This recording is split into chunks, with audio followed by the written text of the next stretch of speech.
Breaking news. Operation Sindoor తర్వాత పాకిస్తాన్ పరిస్థితి అత్యంత దారుణంగా తయారైంది. అయితే ప్రస్తుతం పాకిస్తాన్ లో అంతర్యుద్ధం తీవ్ర స్థాయికి చేరుకుందనే చెప్పాలి. అయితే మరో పక్కన సింధులో నీటి కోసం ఉద్యమాలు ఉవ్వెత్తున ఎగిసిపడుతున్నాయి. సో ఈ నేపథ్యంలో కూడా అటు సింధులో అయితే ప్రస్తుతం ఘర్షణ వాతావరణాలు చోటు చేసుకుంటూ వస్తున్నాయి. సో ఇప్పటికే అటు సింధు నది జలాలను నిలిపివేసిన తర్వాత భారత్ అయితే ప్రస్తుతం పాకిస్తాన్ పరిస్థితి అత్యంత దారుణంగా తయారైందనే చెప్పాలి.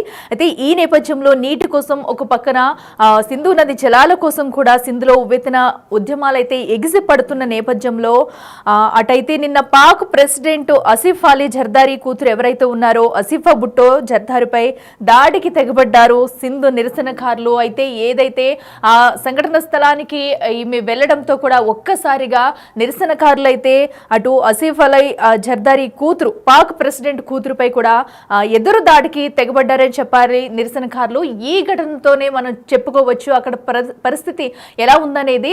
ఒక ప్రెసిడెంట్ అధ్యక్షుడి కుమార్తె పైనే ఇలాంటి దాడులు జరిగితే అక్కడ సామాన్యుల పరిస్థితి ఏంటనేది కూడా మనం ఊహించుకోవచ్చు. అయితే ఏదైతే సింధు జలాల నేపథ్యంలో కూడా ఒక ఘర్షణ వాతావరణం చోటు చేసుకుంటుంది. సో అయితే మన సింధు జలాలని భారత్ నిలిపివేసిన తర్వాత పాక్ పరిస్థితి అత్యంత దారుణంగా తయారైందని చెప్పుకోవచ్చు. అక్కడ నీటి చుక్క కూడా అటువైపుగా కూడా వెళ్లకుండా చేస్తూ అటు పాక్ అయితే గట్టి బుద్ధి చెప్తూ వచ్చింది భారత్. అయితే ఈ నేపథ్యంలో ప్రస్తుతం అటు సింధు నది జలాల కోసం అయితే ఇప్పుడు అక్కడ ప్రజలైతే కొట్టుమిట్టాడుతూ ఉన్నారు. ఒకసారి అక్కడ విజువల్స్ మనం చూద్దాం.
చూస్తాం కదా ప్రస్తుతం అయితే సింధులో అక్కడ ఉద్యమం ఎలా జరుగుతుందనేది కూడా ఎవరైతే పాక్ ప్రెసిడెంట్ కూతురు ఉన్నారో ఆమె ప్రపంచ బ్యాంకు ప్రతినిధి బృందంతో కలిసి అక్కడికి వెళ్ళింది. ఆ ప్రాంతం కూడా పర్యటించేందుకు వెళ్లిన నేపథ్యంలో అక్కడ నిరసనకారులు అయితే ఆమెపై ఎదురు దాడికి దిగారు. పోలీసు వాహనాలను సైతం లెక్క చేయకుండా కూడా పోలీసు వాహనాలను కూడా తరిమి కొట్టారు. ఆ విజువల్స్ మనం క్లియర్ గా చూడొచ్చు. నిరసనకారులు అక్కడ ఎంతమంది ఉన్నారు.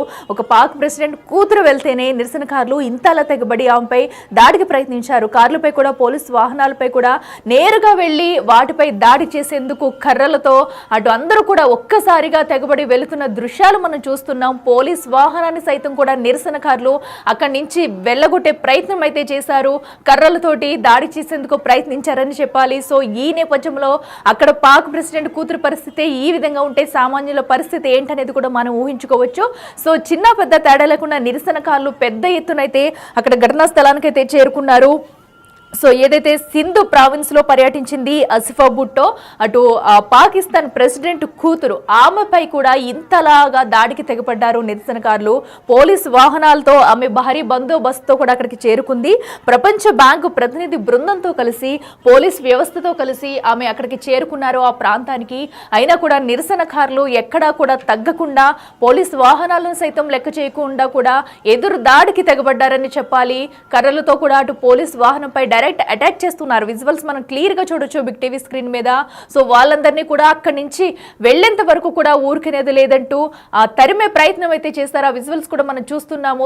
సో దీంతో వాళ్ళైతే అక్కడి నుంచి వెనుతిరగాల్సిన పరిస్థితి వచ్చింది.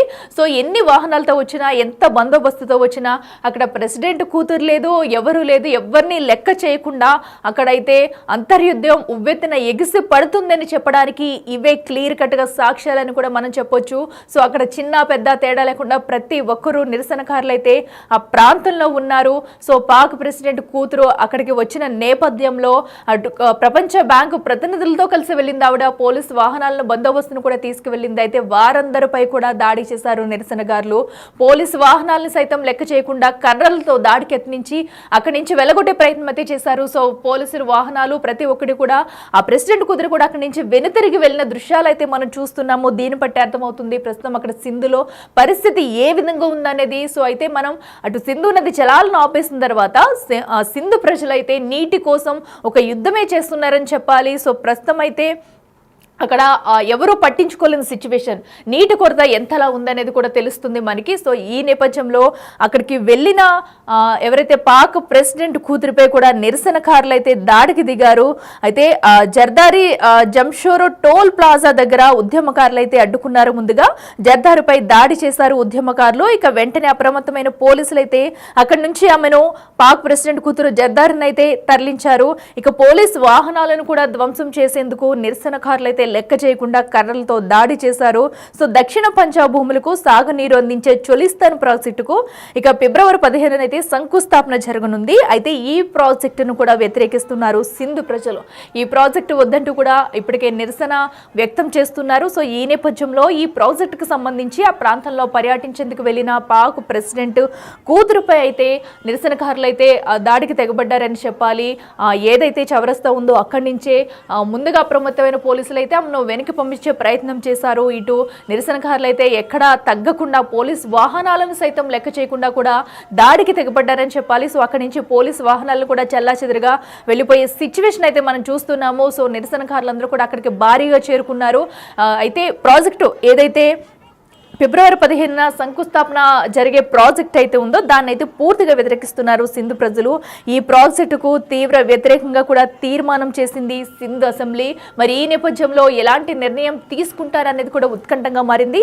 మరి సింధు ప్రజల నిర్ణయాన్ని వ్యతిరేకిస్తూ ప్రాజెక్టును అయితే శంకుస్థాపన చేస్తారా, అనంతరం ఏం జరగబోతుంది, ఒకవేళ సింధు ప్రజల నిర్ణయాన్ని వ్యతిరేకిస్తూ శంకుస్థాపన చేస్తే సింధు ప్రజలు ఏం చేయబోతారు? ఇప్పటికీ మనం చూస్తున్నాం అటు పాకిస్తాన్ ప్రెసిడెంట్ కూతురు వెళ్ళినా కూడా అక్కడ కాపాడుకోలేని సిచ్యువేషన్ ఉంది. సో అలాంటప్పుడు వీళ్ళని వ్యతిరేకించి ఒకవేళ అక్కడ ప్రాజెక్టుకి శంకుస్థాపన చేస్తే ఇంకా ఉద్యమం ఎలా ఉండబోతుంది, సింధు ప్రజల ఆగ్రహం ఎలా ఉండబోతుంది, అక్కడ నిరసనలు ఇంకా ఏ రేంజ్ లో వెల్లువెత్తబోతున్నాయి అనేది కూడా మనం ఊహించుకుంటేనే ఒక షాక్ గా ఉంటుంది. సో ఎందుకంటే పోలీసుల్ని కూడా సైతం లెక్క చేయకుండా ఇలాంటి నిరసన చేస్తున్న తరుణంలో ఒకవేళ నిజంగానే సింధు ప్రజల నిర్ణయాన్ని వ్యతిరేకిస్తూ ప్రాజెక్టుకి కనుక శంకుస్థాపన చేస్తే ఇంకా ఉద్యమం మరింత పెరిగే ఛాన్స్ అయితే 100% అయితే ఉంది. ఎందుకంటే ఇప్పటికే అటు అసెంబ్లీలో కూడా సింధు అసెంబ్లీ అయితే ప్రాజెక్టుకు వ్యతిరేకంగా తీర్మానం చేసింది. చొలిస్తాన్ ప్రాజెక్టును పూర్తిగా నిలిపేయాలంటూ డిమాండ్ చేస్తూ వస్తుంది. సో ఈ నేపథ్యంలో ఎట్టి పరిస్థితుల్లో కూడా ఈ ప్రాజెక్టు అనేది కట్టనివ్వము, దానికి మేము వ్యతిరేకమంటూ కూడా డిమాండ్లు వినిపిస్తున్నాయి. మరి డిమాండ్ల నేపథ్యంలో కూడా ఇప్పుడు ఎలాంటి నిర్ణయం తీసుకుంటారు, ప్రాజెక్టుపై మరొకసారి పునరాలోచిస్తారా అనేది కూడా ఉత్కంఠంగా అయితే మారింది. ప్రస్తుతం అక్కడ అయితే పోలీసులు అయితే భారీగా మోహరించినా కూడా అక్కడ పాక్ ప్రెసిడెంట్ కూతురు అటు జోర్దారన అయితే అక్కడి నుంచి వెనుతిరిగి తీసుకెళ్లిన దృశ్యాలు కూడా మనం చూసాము. మరో పక్కన సింధు నది జలాలు రాకపోవడంతో అక్కడున్న పరిస్థితి కూడా మనం చూస్తున్నాము. ఒకసారి అక్కడ విజువల్స్ మనం చూద్దాం.